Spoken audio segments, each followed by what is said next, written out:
모든 게 낯설었습니다. 인천공항은 너무 컸어요. 사람들이 빠르게 걷는 소리에 눌렸습니다. 저는 작은 가방 하나만 들고 서 있었죠. 남편 태수가 마중 나왔습니다. 시어머니 최순자도 함께였어요. 태수가 손을 흔들며 다가왔습니다. 힘들었지? 이리 와. 친절했습니다. 저는 조금 안심했어요. 하지만 시어머니는 달랐습니다. 저를 위아래로 훑어보는 시선이 차갑게 느껴졌죠. 말이 없었어요. 그 침묵이 무겁게 느껴졌습니다. 차를 타고 시골로 가는 동안 창밖으로 낯선 풍경이 스쳐 지나갔습니다. 태수가 말했어요. 우리 집은 좀 시골이야. 근데 공기는 좋아.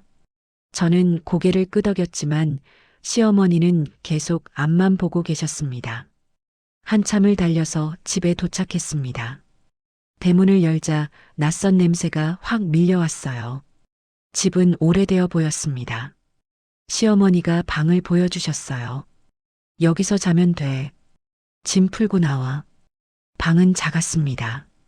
이불은 낡았어요.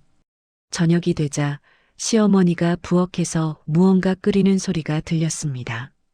식탁에 앉았습니다. 밥과 김치, 김치찌개가 놓였어요. 먹어. 입에 맞을지 모르겠네. 김치찌개를 한 입 먹는 순간 입안이 확 타올랐어요. 너무 매웠습니다. 눈물이 날 정도로 매웠죠. 하지만 티낼 수 없었어요. 계속 먹었습니다. 시어머니가 물었습니다. 입에 안 맞아? 아니에요. 맛있어요. 거짓말이었습니다. 식사가 끝나고 설거지를 했어요. 수도꼭지를 틀자 차가운 물이 쏟아졌습니다. 손이 금방 시려왔어요. 설거지를 마치고 제 방으로 돌아갔습니다. 이불을 펴고 누웠어요. 천장을 올려다봤습니다. 엄마 생각이 났습니다. 베트남 집은 따뜻했는데 여기는 모든 게 차가웠어요. 잘 살 수 있을까 그런 생각이 들었습니다. 결혼한 지 1년이 지났습니다. 저는 한국 생활에 조금씩 적응하고 있었어요. 하지만 늘 조심스러웠습니다. 이 집이 가난하다는 걸 알았으니까요. 시어머니는 정말 검소하셨습니다. 시장에 가면 반드시 값을 깎으셨어요. 이거 깎아줘요. 안 그러면 안 사요. 가게 주인이 난처해하는 표정을 지어도 시어머니는 물러서지 않으셨죠. 저는 그 모습을 보며 생각했어요. 가난한 집이니까 어쩔 수 없다고요. 그리고 2년이 더 지났습니다. 저는 임신을 했어요. 배가 불러올 때 시어머니는 여전히 차가우셨습니다. 몸조리 잘해야 해. 그게 다였어요. 출산 날이 왔습니다. 딸이었어요. 하늘이라고 이름 지었습니다. 아기를 안았을 때 가슴이 벅찼어요. 이 아이만큼은 행복하게 키워야겠다고 생각했습니다. 그런데 이상한 일이 벌어졌습니다. 시어머니가 달라지셨어요. 저한테는 여전히 차갑지만 하늘이한테는 달랐습니다. 우리 하늘이 할머니 왔어. 목소리가 부드러웠어요. 처음 듣는 목소리였습니다. 시어머니가 하늘이를 안으셨어요. 조심스럽게, 아주 조심스럽게요. 그 모습을 보며 저는 놀랐습니다. 시어머니도 저렇게 웃을 수 있구나. 하늘이가 돌이 지났습니다. 걷기 시작했어요. 시어머니가 하늘이 손을 잡고 마당을 걸으셨습니다. 하늘아, 천천히. 넘어지면 안 돼. 저는 부엌에서 그 모습을 봤어요. 가슴이 복잡했습니다. 왜 손녀한테만 다정하신 걸까요? 저한테는 여전히 말씀이 없으시면서요. 하늘이가 5살이 됐을 때였습니다. 시어머니가 하늘이를 데리고 시장에 가셨어요. 하늘아, 할머니랑 시장 갈래? 하늘이가 좋다고 손뼉을 쳤습니다. 시어머니가 하늘이 손을 잡고 나가셨어요. 저는 집에 남았습니다. 창문으로 두 사람이 걸어가는 모습이 보였어요. 시어머니가 하늘이한테 뭔가 말씀하시며 웃고 계셨습니다. 따뜻해 보였어요. 저는 이상했습니다. 왜 그럴까요? 혹시 순수 한국 혈통이 아니라서 저를 무시하는 걸까요? 하늘이도 반은 베트남 피인데 왜 하늘이는 사랑하시는 걸까요? 이해할 수 없었습니다. 하늘이가 8살이 됐습니다. 학교에 다니기 시작했어요. 한국말도 잘했고 베트남어도 제가 가르쳤습니다. 어느 날 하늘이가 물었어요. 엄마, 할머니는 왜 엄마한테만 무서워? 저는 대답할 수 없었습니다. 나도 모르겠어. 하늘이가 제 손을 잡았어요. 엄마, 괜찮아. 나는 엄마가 제일 좋아. 그 말에 눈물이 났습니다. 하늘이만큼은 저를 사랑해 주는구나. 하지만 시어머니는 여전히 저를 차갑게 대하셨습니다. 빨래도 그렇게 하면 안 마르지. 물 아껴 써야지. 밥도 그렇게 하면 안 되지. 매일 지적받았어요. 그런데 하늘이 앞에서는 달랐습니다. 하늘아, 밥 많이 먹어야 해. 더 먹어. 저는 혼란스러웠습니다. 어느 날 저는 장을 보러 동네 슈퍼에 갔습니다. 문을 열자 종이 딸랑거리는 소리가 났어요. 슈퍼는 좁았습니다. 저는 필요한 물건을 골랐어요. 라면, 계란, 두부를 바구니에 담았습니다. 계산하려고 카운터로 가는데 밖에서 누가 들어왔어요. 동네 아줌마였습니다. 사장님, 담배 한 갑 주세요. 주인 아저씨가 담배를 꺼내 주었어요. 그때 아줌마가 저를 봤습니다. 저기 최순자 씨 며느리 아니에요? 베트남에서 왔다는. 주인 아저씨가 저를 봤어요. 저는 고개를 숙였습니다. 맞아요. 저기 박태순의 며느리. 아줌마가 목소리를 낮췄습니다. 하지만 제 귀에는 들렸어요. 그 집 최순자가 얼마나 많이 받았는데 며느리는 저렇게 쪼들리게 하나 봐. 남편 돌아가시고 땅이며 임야며 엄청 받았다면서요? 억 단위로. 심장이 철렁 내려앉았습니다. 귀를 의심했어요. 근데 말이야, 재산은 며느리한테 주면 안 된다더라. 요즘 그런 애들 많대. 외국인 며느리들 돈 챙겨서 도망가는 거. 그러게요. 근데 저렇게 검소하게 살아. 전기도 아끼고 물도 아끼고. 손녀는 진짜 예쁘던데. 그 애는 진짜 아끼더라. 제 손이 떨렸습니다. 바구니를 떨어뜨릴 뻔했어요. 시어머니가 부자라고요? 땅이며 임야며 많이 받았다고요? 저는 얼른 계산을 했습니다. 손이 떨려서 돈을 제대로 건네기도 어려웠어요. 밖으로 나왔습니다. 머릿속이 하얗게 변했습니다. 집으로 걸어가는데 발이 제대로 떨어지지 않았습니다. 부자라고요? 시어머니가요? 집에 도착했습니다. 마당에서 시어머니가 밭일을 하고 계셨어요. 낡은 옷을 입고 계셨습니다. 손에는 흙이 묻어 있었죠. 저는 시어머니를 바라봤습니다. 정말 부자일까요? 저렇게 낡은 옷을 입는 사람이요? 시어머니가 저를 보셨습니다. 장 봤어? 들어가서 저녁 준비해. 저는 고개를 끄덕였습니다. 집 안으로 들어가 장바구니를 내려놓았어요. 손이 아직도 떨리고 있었습니다. 문득 처음 이 집에 왔던 날이 떠올랐습니다. 시어머니가 밤에 뭔가 하시던 게 기억났어요. 그게 뭐였을까요? 저녁을 준비하면서도 계속 생각이 났습니다. 부자라고, 정말 부자라고. 그런데 왜 이렇게 사는 걸까요? 그날 밤 저는 잠을 잘 수 없었습니다. 누워서 천장을 봤어요. 시어머니 방에서 불빛이 새어나오는 게 보였습니다. 부자라면 왜 저를 이렇게 대하는 걸까요? 친정에 돈 보내달라고 하면 늘 없다고 하셨는데요. 배신감이 들었습니다. 속은 것 같았어요. 며칠이 지났습니다. 어느 날 저녁 저는 복도를 지나가다 시어머니 방 앞에서 멈췄습니다. 문이 살짝 열려 있었어요. 시어머니가 혼잣말을 하시는 소리가 들렸습니다. 하늘이는 내 손녀야. 그런데 며느리는 믿어도 될까? 심장이 빠르게 뛰었습니다. 하늘이 엄마인데, 하늘이를 저렇게 키웠는데, 시어머니 목소리가 흔들렸어요. 아니야. 동네에서 그랬잖아. 외국인 며느리들 도망간다고. 숨이 막혔습니다. 시어머니가 저를 의심하고 계셨던 거예요. 손녀는 사랑하지만 며느리는 믿지 못하시는 거였습니다. 저는 조용히 제 방으로 돌아갔어요. 가슴이 아팠습니다. 며칠이 지났습니다. 어느 날 저녁 전화벨이 울렸어요. 저는 전화를 받았습니다. 친정 동생이었어요. 동생 목소리가 떨리고 있었습니다. 언니, 엄마가 쓰러졌어. 병원에 입원했는데 병원비가. 심장이 철렁 내려앉았습니다. 전화기를 쥔 손에 힘이 들어갔어요. 얼마나 필요해? 100만 원 정도. 언니, 돈 좀 보내줄 수 있어? 저는 대답할 수 없었습니다. 100만 원이요.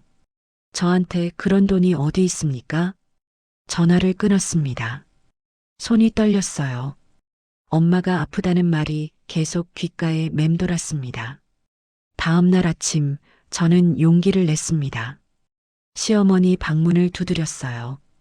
들어와. 문을 열었습니다. 시어머니가 이불을 개고 계셨어요. 어머니, 저 송금 좀 해야 하는데요. 목소리가 떨렸습니다. 시어머니가 저를 보셨어요. 얼마? 100만 원이요.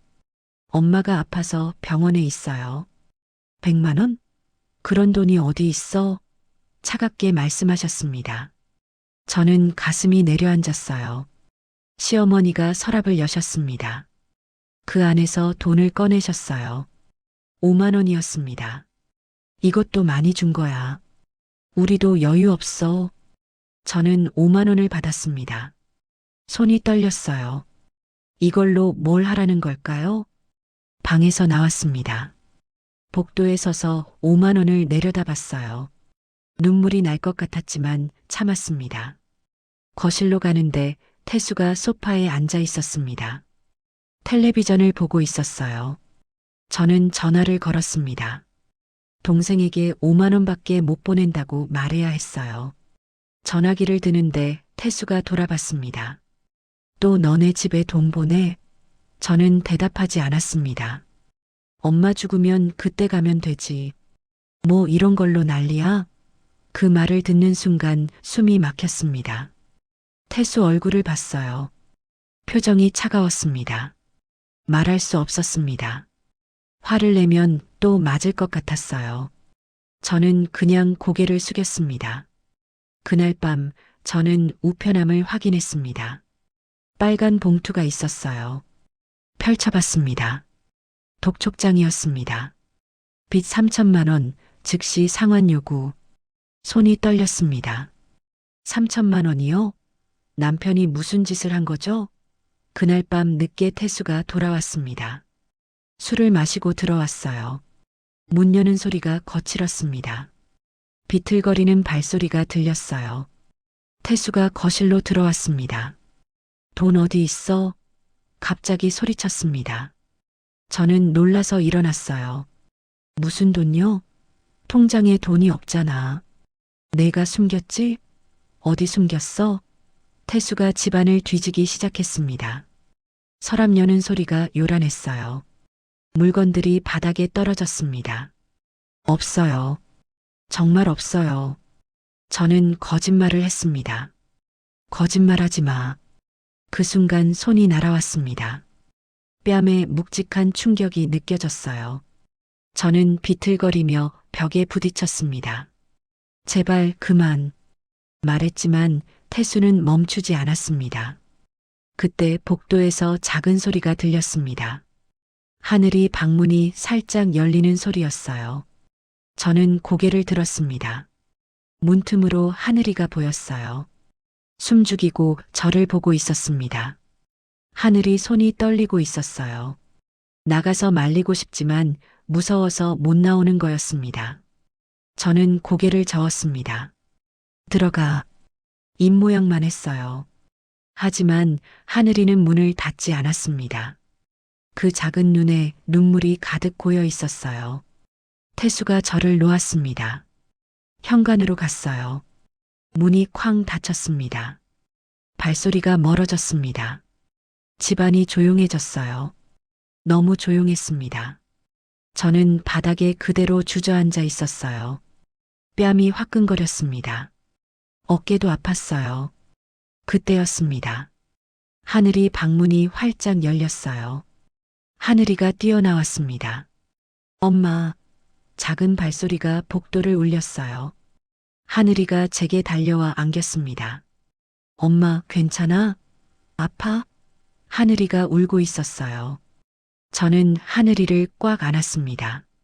괜찮아. 엄마 괜찮아. 거짓말이었습니다. 하지만 하늘이 앞에서는 강한 척해야 했어요. 하늘이가 갑자기 일어났습니다. 그리고 복도를 뛰어갔어요. 어디가? 저는 놀라서 물었습니다. 하늘이는 대답하지 않았어요. 시어머니 방으로 뛰어가는 소리가 들렸습니다. 똑똑똑 문 두드리는 소리가 들렸어요. 할머니, 할머니. 하늘이 목소리가 떨리고 있었습니다. 문이 열렸습니다. 하늘아, 왜 그러니? 시어머니 목소리가 들렸어요. 할머니, 아빠가 엄마 때려요. 엄마가 아파해요. 하늘이가 울면서 소리쳤습니다. 저는 얼른 일어나려고 했어요. 하지만 몸이 제대로 움직이지 않았습니다.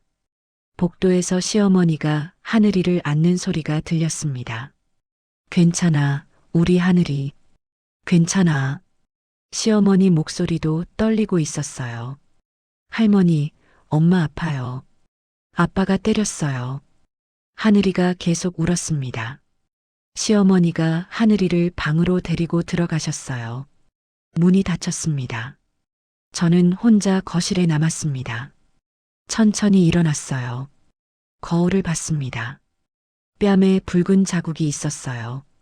어깨도 시퍼렇게 멍이 들기 시작했습니다. 화장실로 가서 찬물로 얼굴을 씻었어요. 물이 뺨에 닿자 따가웠습니다. 시어머니 방에서 소리가 들렸습니다. 하늘이가 울음을 멈추지 못하는 소리였어요. 할머니, 엄마 때리면 안 되는 거잖아요. 아빠가 나쁜 거예요. 하늘이 목소리가 들렸습니다. 그래, 우리 하늘이. 할머니가 알았어. 시어머니 목소리가 이상했어요. 처음 듣는 목소리였습니다. 그날 밤 저는 제 방에 혼자 누워 있었습니다. 몸이 아팠지만 잠들 수 없었어요. 시어머니 방에도 불이 켜져 있었습니다. 창문 틈으로 보였어요. 시어머니는 방 안에서 하늘이를 재우고 계셨습니다. 하늘이가 시어머니 품에 안겨 잠든 것 같았어요. 시어머니가 창밖을 보고 계셨습니다. 그 얼굴이 보였어요. 눈물이 흐르고 있었습니다. 시어머니가 우시는 걸 처음 봤어요. 시어머니가 하늘이 머리를 쓰다듬으셨습니다. 그리고 혼잣말을 하셨어요. 내가 뭘 한 거지? 하늘이 엄마를 지켜줬어야 했는데. 다음 날 아침이었습니다. 저는 일찍 일어나 거울을 봤어요. 뺨에 멍이 들어 있었습니다. 화장을 두껍게 했습니다. 멍이 보이면 안 되니까요. 부엌으로 갔습니다. 아침 준비를 해야 했어요. 밥을 짓고 국을 끓였습니다. 시어머니가 나오셨습니다. 하늘이는 아직 자고 있었어요. 시어머니가 식탁에 앉으셨습니다. 저는 밥상을 차렸어요. 시어머니가 저를 보셨습니다. 오래 쳐다보셨어요. 그리고 입을 여셨습니다. 리나야. 처음이었습니다. 시어머니가 제 이름을 부른 게요. 리나야. 그 목소리가 떨리고 있었습니다. 저는 시어머니를 봤어요. 시어머니가 말씀하셨습니다. 이혼해라. 심장이 멈추는 것 같았습니다. 네, 내가 도와줄게. 시어머니 눈빛이 달랐어요. 차갑지 않았습니다. 하늘이 엄마를 내가 지켜줘야지. 그 말에 눈물이 났습니다. 어머니, 말했지만 목소리가 나오지 않았어요. 그날 오후 시어머니가 명함 하나를 주셨습니다. 변호사였어요. 내가 연락했어. 너 만나고 싶대. 저는 명함을 받았습니다. 손이 떨렸어요. 정말 도와주시는 거예요? 시어머니가 고개를 끄덕이셨습니다. 늦었지만 이제라도 해야지. 미안하다. 며칠 뒤 시어머니와 함께 변호사 사무실에 갔습니다. 변호사가 우리를 맞이했어요. 앉으세요. 시어머니가 먼저 말씀하셨습니다. 우리 며느리 이혼시켜야 해요. 내 아들이 도박하고 폭력 휘둘렀어요. 저는 시어머니를 봤습니다. 자기 아들 얘기를 하시는데 목소리가 떨리고 있었어요. 증언할 수 있으세요? 변호사가 물었습니다. 할 수 있어요. 내가 봤어요. 시어머니가 단호하게 대답하셨습니다. 위자료는 많이 못 받을 겁니다. 변호사가 말했어요. 상대가 빚이 3천만 원인데 재산이 없으니까요. 200만 원 정도 가능할 것 같습니다. 괜찮아요. 저는 대답했습니다. 돈이 중요한 게 아니었어요. 이혼만 되면 됐습니다. 한 달이 지났습니다. 이혼 조정 날이었어요. 법원에 갔습니다. 시어머니가 함께 가셨어요. 복도에서 태수를 봤습니다. 태수가 저를 쳐다봤어요. 차가운 눈빛이었습니다. 옆에 시어머니가 있는 걸 보고 고개를 돌렸어요. 조정실에 들어갔습니다. 조정위원이 물었어요. 합의하셨습니까? 위자료 200만 원에 합의했습니다. 태수가 서류에 도장을 찍었어요. 저도 찍었습니다. 이혼이 성립됐습니다. 20년이 이렇게 끝나는 거였어요. 밖으로 나왔습니다. 시어머니가 저를 보셨어요. 잘했다. 짧게 말씀하셨습니다. 저는 고개를 숙였어요. 감사합니다, 어머니. 시어머니가 한숨을 쉬셨습니다. 미안하구나. 진작 이렇게 했어야 했는데. 집으로 돌아왔습니다. 하늘이가 학교에서 돌아와 있었어요. 엄마, 하늘이가 저를 안았습니다. 저는 하늘이를 꽉 안았어요. 하늘아, 이제 우리 베트남 갈 거야. 베트남 할머니 만나러. 정말요? 하늘이 눈이 커졌습니다. 응. 엄마 약속해. 짐을 쌌습니다. 많지 않았어요. 옷가방 하나, 하늘이 옷과 인형도 챙겼습니다. 서랍을 열자 결혼식 사진이 나왔어요. 한참 보다가 그냥 서랍에 다시 넣었습니다. 가져가지 않기로 했어요. 베트남에서 가져온 엄마 사진은 챙겼습니다. 20년 동안 책상 위에 있던 사진이요. 며칠이 지났습니다. 떠나는 날이 다가왔어요. 시어머니는 말씀이 없으셨습니다. 가끔 하늘이를 보시며 조용히 눈물을 닦으셨어요. 하늘이도 알고 있었습니다. 할머니랑 헤어진다는 걸요. 엄마, 할머니 보고 싶을 것 같아. 하늘이가 말했습니다. 편지 쓸 수 있어. 할머니한테 편지 보내. 그렇게 말했지만 저도 가슴이 아팠습니다. 드디어 떠나는 날 아침이 왔습니다. 시어머니가 차를 준비하셨어요. 내가 공항까지 데려다 줄게. 저는 놀랐습니다. 괜찮으세요? 당연하지. 시어머니가 말씀하셨습니다. 차에 짐을 실었어요. 하늘이가 할머니 손을 잡았습니다. 할머니, 같이 가요. 하늘이가 말했어요. 할머니는 여기 있어야 해. 하늘이는 엄마랑 가야지. 시어머니 목소리가 떨렸습니다.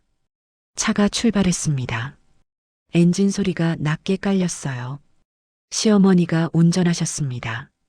하늘이와 저는 뒷좌석에 앉았어요. 아무도 말이 없었습니다. 창밖으로 익숙한 풍경이 지나갔어요. 20년 동안 봤던 길이 이제 마지막이었습니다. 한참을 달렸습니다. 공항이 보이기 시작했어요. 심장이 빨리 뛰었습니다. 시어머니가 주차장에 차를 세우셨어요. 엔진 소리가 멈췄습니다. 조용했어요. 시어머니가 뒤를 돌아보셨습니다. 저를 보셨어요. 그리고 하늘이를 보셨습니다. 오래 보셨어요. 차에서 내렸습니다. 시어머니가 트렁크를 여셨어요. 짐을 꺼내셨습니다. 그리고 트렁크 구석에서 무언가를 꺼내 오셨습니다. 김 선물 세트 박스였어요. 빨간색과 금색이 섞인 포장이었습니다. 내가 김 좋아했잖아. 베트남 가서 먹어. 시어머니가 박스를 제 앞에 내미셨습니다. 저는 박스를 받았습니다. 무거웠어요. 이상하게 무거웠습니다. 김이 이렇게 무거웠나요? 시어머니가 말씀하셨어요. 조심해서 가거라. 저는 고개를 끄덕였습니다. 감사합니다, 어머니. 목소리가 떨렸어요. 하늘이가 시어머니에게 다가갔습니다. 할머니. 하늘이 목소리가 작았어요. 시어머니가 무릎을 꿇고 앉으셨습니다. 하늘이 눈높이에 맞추셨어요. 우리 하늘아. 시어머니가 하늘이를 안으셨습니다. 꽉 안으셨어요. 할머니, 보고 싶을 거예요. 하늘이가 울기 시작했습니다.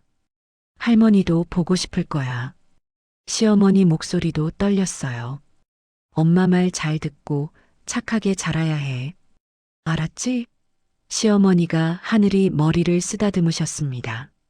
하늘이가 고개를 끄덕였어요. 할머니도 건강하세요.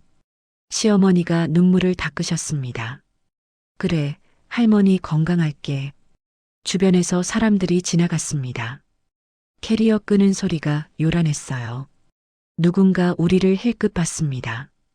제가 든 긴 박스를 보더니 옆 사람에게 뭐라고 속삭였어요. 웃음소리가 들렸습니다. 20년 살았는데 김 한 박스? 목소리가 들렸어요. 외국인 며느리 참. 다른 목소리도 들렸습니다.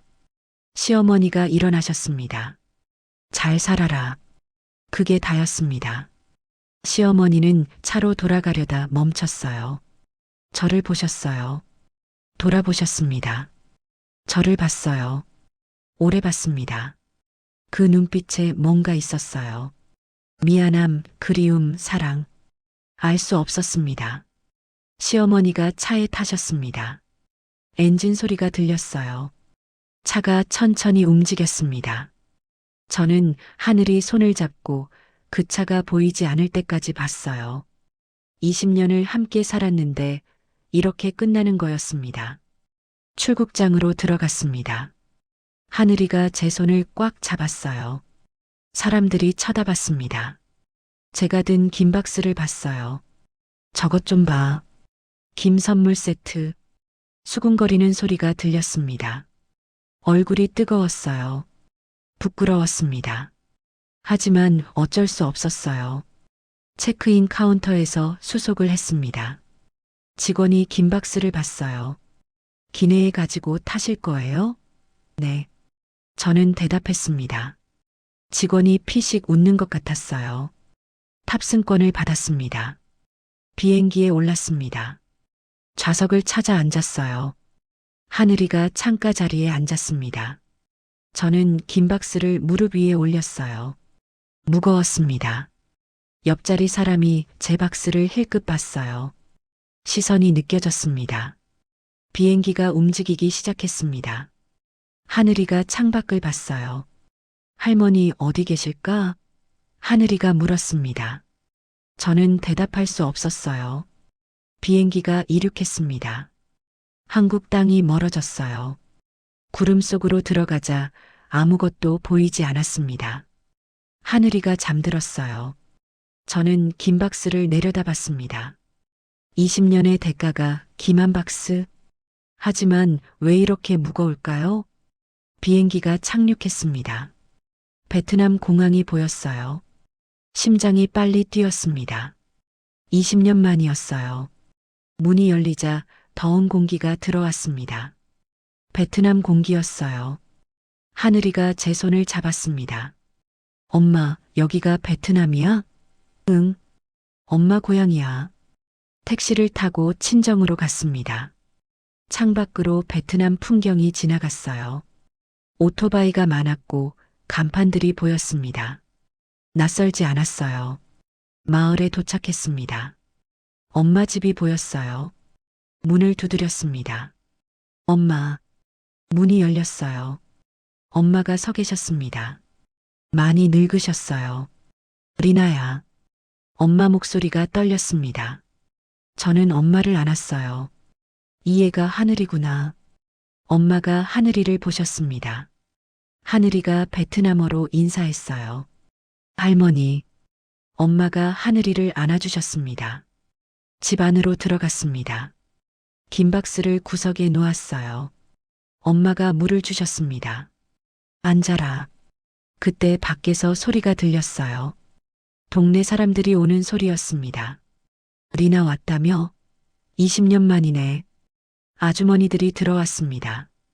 저를 봤어요. 그리고 긴 박스를 봤습니다. 저게 뭐야? 김? 한국에서 가져온 거야? 네. 시어머니가 주셨어요. 아주머니들이 서로 쳐다봤습니다. 20년 살았는데 김? 누군가 웃었어요. 손녀까지 데리고 왔는데 저게 다야? 한국 시어머니가 그렇게 아낀대. 귀가 뜨거웠습니다. 엄마가 손을 저으셨어요. 나중에 얘기하자. 아주머니들이 나갔습니다. 하지만 밖에서도 웃음소리가 들렸어요. 엄마가 긴 박스를 보셨습니다. 그래도 열어봐야지. 정성껏 준 건데. 나중에요, 엄마. 저는 대답했습니다. 열고 싶지 않았어요. 김을 보면 서러워질 것 같았습니다. 하지만 엄마가 말씀하셨어요. 하늘이 앞에서 준 건데 뭔가 있을 거야. 손녀 보는 앞에서 대충 줬을 리 없어. 저는 긴 박스 앞으로 갔습니다. 무릎을 꿇고 앉았어요. 하늘이도 옆에 앉았습니다. 엄마도 오셨어요. 손이 떨렸습니다. 박스 위쪽 테이프를 잡았어요. 천천히 뜯었습니다. 뚜껑을 열었어요. 김이 보였습니다. 그런데 이상했어요. 김이 위에만 몇 봉지 있었습니다. 아래는 비닐로 꽁꽁 쌓여 있었어요. 김을 꺼냈습니다. 비닐을 벗겼어요. 그 순간 숨이 멈췄습니다. 현금 다발이었습니다. 5만 원권 묶음이 빼곡했어요. 엄마, 이게 뭐예요? 하늘이가 눈이 커졌습니다. 손이 떨렸습니다. 묶음을 하나씩 꺼냈어요. 계속 나왔습니다. 10개, 20개, 40개. 엄마가 계산하셨어요. 2억이야. 2억 원.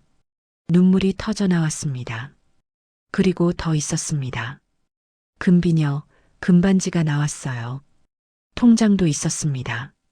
하늘이 이름으로 된 통장. 1억 원이 적혀 있었어요. 박스 바닥에 편지가 있었습니다. 리나에게. 떨리는 손으로 펼쳤습니다.